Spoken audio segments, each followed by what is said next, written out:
Now let's extend this idea of working with imaginary numbers. We've dealt with multiplying so far, adding, subtracting. We've dealt with simplifying. So let's kind of combine all those operations together. Now in this scenario, you have 3 radical negative 20 plus 2 radical negative 5.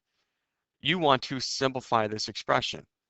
When you are dealing with this type of setup and you're adding, you need to remember that in order to add radicals together, they must be exactly the same. And right now they're not. And so what I'm going to do is I'm going to kind of work the way we discovered the whole lesson. You can't have a negative and a square root. So let's take the negative out, make it an I. So you have 3i square root of 20 plus 2i square root of 5. So at least now we don't have the negatives. But now we have a square root of 20 and square root of 5. We can't combine those together. They're not the same. At least we can't combine them as is. Now we have to apply our, algebra skills. We need to manipulate the expression to something that we can combine together. So what I'm going to do is over here to the side, I'm going to simplify the square root of 20. And let's see what happens. So prime factorization of square root of 20 is, you have 4 times 5. 4 breaks down into 2 times 2. So you have a pair of 2's, so 1, 2 can come out. And inside you have a 5. And so really the square root of 20 is 2 radical 5. And so I have 3i times the square root of 20, which we learned is 2 square root of 5. And I'm adding, 2i radical 5. Well, you can multiply 3i times 2 is 6i. So you have 6i square root of 5 plus 2i square root of 5. And now that you have the same radical, now that you have the same square root, you can treat it like an object. It's like combining like terms. Anything radical 5, radical 5 is the same object. So it's a like term. And so to combine them together, you just do 6i plus 2i, which is 8i square root of 5.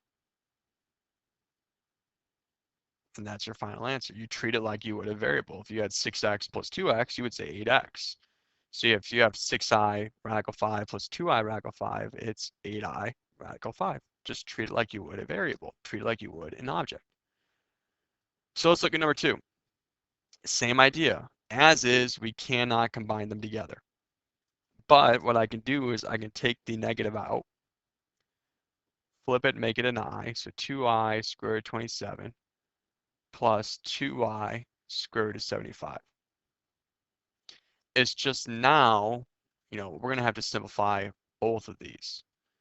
So let's grab the square root of 27 first. And let's simplify the square root of 27.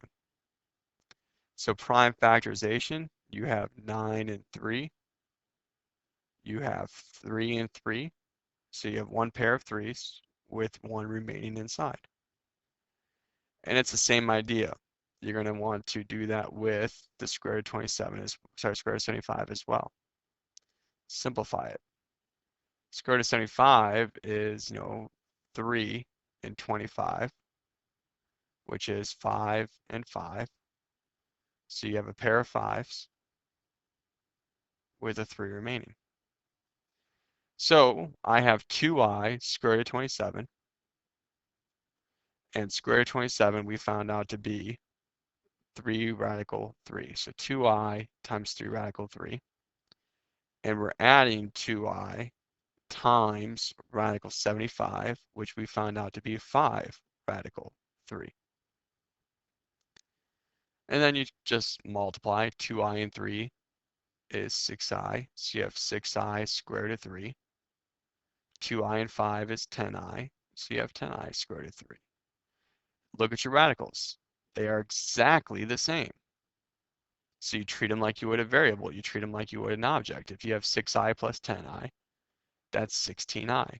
So your final answer is 16i square root of 3.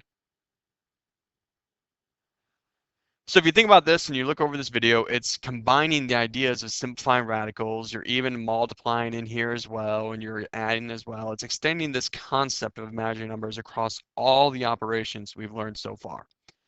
The one operation we have not learned so far is division. That will be tackled in the second part of this video lesson.